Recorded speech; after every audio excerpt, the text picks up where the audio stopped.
Hi there, I'm Coach Craig Kenneth, and in this video I'm going to be talking to you about the anxious avoidant trap destroys relationships. You know, guys, one of the things that I have been talking about since I launched the channel is the anxious avoidant trap and attachment issues causing breakups. When we launched the channel years ago, nobody was talking about this stuff.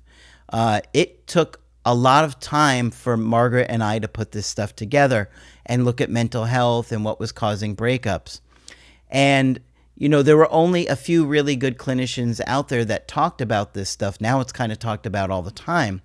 But we have a lot of wisdom and experience in these things now because we've been doing this for so long. You have to understand that attraction is very tied to our behaviors. And making changes to our behavior can keep attraction levels high. So a lot of relationships fail because of our attachment issues. We haven't worked through them and we get triggered and we do unattractive things, controlling things. We argue, we manipulate, we get caught in that cycle. It pushes people away. And then the people don't feel safe, emotionally safe with each other. Emotional safety is absolutely critical to keeping attraction high. But in order to have emotional safety, you have to be centered. And ideally, you have to have two people that are relatively centered and not dumping everything on their partner because they're getting a little bit overwhelmed or a little bit anxious. So education is absolutely the key. And when people truly work on those attachment issues, those of you that are doing my creative healing course or the workbooks, you can see it, you can feel it, because you know, each time you sit down and watch those videos or the cartoons, you're answering those questions, you're identifying an issue, and then it makes it conscious, and you're less likely to repeat it. And when you constantly are making these things conscious and replacing it with healthy behaviors, you're going to be blowing people away with your attractive behavior because most people aren't doing it. Most people double text. They can't handle the stress of waiting for that person to reply, or they get a little too stressed out if somebody's distant for a couple days, and instead of just being patient, they blow up on them, and then it's a big fight. So all of these things are the reasons that relationships fail, in my opinion. And the more that you work on this stuff and truly center yourself, the more likely you're going to have a great relationship and you're going to keep the attraction level high. And if you don't believe me, think about your partner's insecurities, their anxiety, or their attachment issues, and how much those little things turn you off. So I got a great email coaching today. She said, "Hello, Coach Craig. Thank you so much for your help. I have been watching your videos for about 8 years now. You have helped me through some very tough times." 8 years, and you're still in the anxious avoidant trap? That means you haven't really been doing that work. You've been watching, but you gotta incorporate. Okay, if you don't incorporate the information, you can't make those changes when it happens in real time. My ex broke up with me 5 days ago through text while I was at work. Okay, so just to give you some context, she's like in her mid-20s, a little bit older, and he's right around his mid-20s, so she's just a couple years older. The day before, I had asked for a break because I couldn't handle him being rude to me anymore. Okay, so I don't like that. What was he doing to be rude? She didn't say. Maybe we'll find out. We had 2 short phone calls after that. One on the day after the break, or the day of the breakup, and one the day after. I stayed calm. I asked him to reconsider the breakup and take a break instead. He said he would think about it, which usually doesn't go well. Anytime someone says they're looking for a break, it usually leads to a breakup. So you gotta really work on yourself. If you hear that word break, they're meaning it. The next day, he liked a post I had sent him earlier on Instagram. Since then, I've gone no contact. He hasn't picked up his things from my letterbox, and he hasn't returned my key. I study law, and I'm currently doing an internship. My ex has a master's degree, but he's been unemployed for 3 months since his internship ended. Okay, so what's he going to do? Is he being proactive and all, or is he being lazy? You got some concerns there? Sounds like you probably have some. He lives with his parents and shares a room with his younger brother, while I live alone in an apartment. He's lived in my country on and off since childhood, but he's from a different country. We met in early 2025, becoming official several months later. From the beginning, we liked each other and shared many interests: the gym, exercise, movies, and humor. We were compatible in many ways. However, a major issue that we had is how we handle emotions very differently. I'm anxiously attached, something I have worked on for years. Keep it up. But after 3 to 4 months of dating, oh boy, I became more anxious and struggled to regulate my emotions. So that tells me this is happening to her early.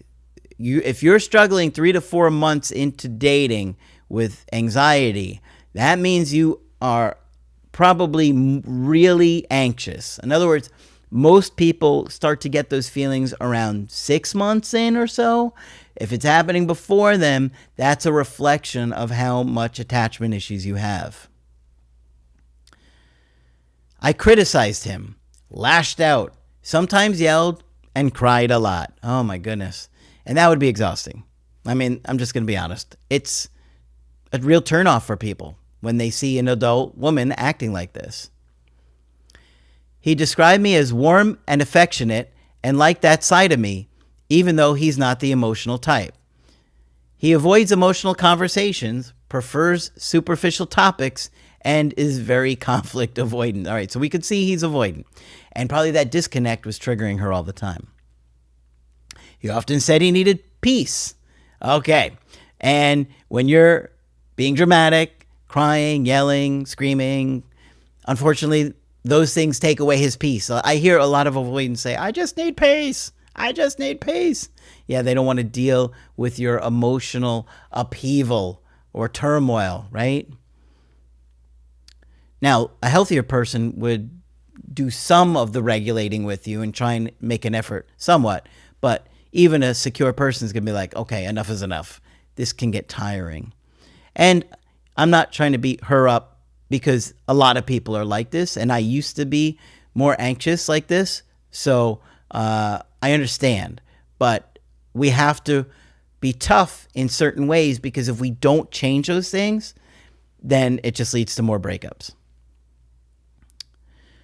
Okay, he didn't like to talk about negative feelings, family problems, or deeper issues. Yep, all typical for an avoidant. These emotional differences triggered frequent fights, starting around 2 to 3 months into dating. Yeah, you mentioned that, which tells us, or tells me, that you have a lot of anxiety. And even though you've been working on it for years, you gotta work harder. I mean, I'm getting the feeling you probably didn't do the workbooks of the course, but that would make a big difference because there's so much content there. The workbooks 1 through 10 covers like 600 pages, just under 600 pages, and it's like 97 videos. And the course in many ways is bigger and has a lot more to it because we were able to do other things. In the beginning, everything felt perfect. He told me he had never felt such a great connection before. And when you're secure, and both people are secure, it can stay like that, or relatively high. It won't be perfect, but the more secure you are, the more it stays like that. He put a lot of effort into our dates and made me feel appreciated. But when the topic of becoming official came up, he kept saying he would ask, quote unquote, soon, and when it didn't happen, it created insecurity and conflict. Sure. So you're afraid he's going to abandon you, afraid he's not going to be serious in the commitment, and you were scared, which caused you to lose emotional self-control. So both of you were at fault for this, right? Had he committed, you would have likely calmed down, but it's also on you to be able to calm yourself and not force somebody to be with you. You see this, it's like the chicken and the egg. Our arguments were mostly about this or about emotional communication. He had little relationship experience, and his only previous relationship was mostly physical without an emotional connection. He told me, I love you, for the first time after around 7 months. Boy, that must have been a tough 7 months for you. Probably the first 2 were okay, but after that, you were struggling from probably month 2 to 7 with a lot of abandonment. I have a lot of experience with emotions due to my upbringing. I grew up in a toxic household. Yeah. And that's what happens. You know, it's not your fault when this happens to you as a kid, but you have to be responsible for it as an adult if you're going to have a healthy relationship with yourself and with other people. With sometimes emotionally abusive parents, and later spent 7 years in an emotionally and sometimes physically abusive relationship. And I'm glad you got out of that relationship. I'm sorry you went through that. And I hope you continue to work through that and get to a great place. After a while, our relationship became toxic. During the last 6 months, we fought a few times a week, long, intense fights with many tears. And I'm willing to bet almost all of those tears were from you. I was deeply hurt, and he often showed little compassion. That's how avoidants are, and if you're pressuring them, they shut down even more. It's this cycle. You have to break this cycle. Sometimes he even danced or sang when I cried. Could you imagine? That's just horrible. No empathy, no compassion. That's awful. Saying it was his coping strategy. Yeah, he's like in some kind of denial. But it's cruel to laugh and sing while somebody's crying. I'm assuming he was like doing it like mockingly or something. I, on the other hand, criticized him heavily, called him selfish, and told him he wasn't a good boyfriend when he didn't meet my needs. And ironically, there was a selfishness to you calling him selfish, right? Because you're selfishly wanting him to meet these needs. And I know we have needs, but we can see here that things are getting kind of extreme. So it's probably her losing emotional self-control, criticizing him, getting angry because she's hurt and wanting him to do something that he doesn't feel comfortable doing. It's on both people, okay? It's on both people. This is why you have to really educate yourself. He struggled to understand my emotions and often dismissed them as unrealistic. And that is cruel and cold. Since he broke up with me through text and I never got to apologize for my toxic behavior, you know what's coming, right? Can you see what's coming? Would writing him a letter saying that I take accountability. Oh, there's that accountability letter for my toxic behaviors, and that I will work on them further in therapy, been going already this year and previous years, improve my chances of getting him back. No, unfortunately, the accountability letter doesn't recreate attraction. The strongest thing that you can do here is let him have space, let him process things, let him realize that he did a lot of these things to trigger you, and take some accountability within himself, and then you show him the changes when you start talking again. Now, the problem is, why would things magically change? You broke up 5 days ago. You've known about this stuff for 8 years. You've been watching the channel for 8 years. You've been in therapy a long time. Why would it be any different 5 days later? I know it's the harsh reality, but you have to think about that. And he's going to think about that. Don't you think he's going to be like, we just broke up because of all these toxic things, and you knew about these things and you still did them? Think about it. Will he remember me as toxic or as the loving girlfriend I was? So that's some interesting black and white thinking she has there. Why wouldn't it be both? You can be both toxic and loving. But the fact that you wrote it like that feels very black and white to me. And that is usually like early trauma in my experience, which she said she's had. But people can't see as, they struggle to see both. Like, yes, you were toxic, but yes, you were also great to me. You can be both of those things. And I think that's what it's going to happen. I think he's going to see both of those things. She was really toxic and would lose emotional self-control and call me names. But at the same time, she was really sweet and caring and thoughtful. And I did do these things to push her away that triggered her all the time. That would be ideal. And an accountability letter usually just pressures an avoidant and they just shut down more. I'd let him miss you more. That's more powerful. And then you guys try and work through this. Even though I have been in therapy and worked on myself, I struggle to control my emotions when I don't feel seen or heard. And that is something you're going to have to work on. No partner is going to be perfect with that. And, you know, he's avoidant, so he's going to continue to do these things. If you can get a little bit better and he could get a little bit better, that could make a big difference. Okay, so like she was saying, when I don't feel seen or heard, I struggle to control my emotions, which leads to long fights, which makes me a toxic partner. I feel terrible since I am otherwise a good girlfriend who was always making sure that he felt seen and that his needs were fulfilled. And what do I tell you guys? We often give people the thing that we wanted, right? This is the big reason that I do what I do, is that I wanted to understand why these things didn't work, why relationships don't work, why breakups happen, why families break apart. So I've made it my mission to understand this stuff, to give you the very thing that I wish I had known when I was growing up, trying to understand how my parents were both married 3 times each. They were really nice people.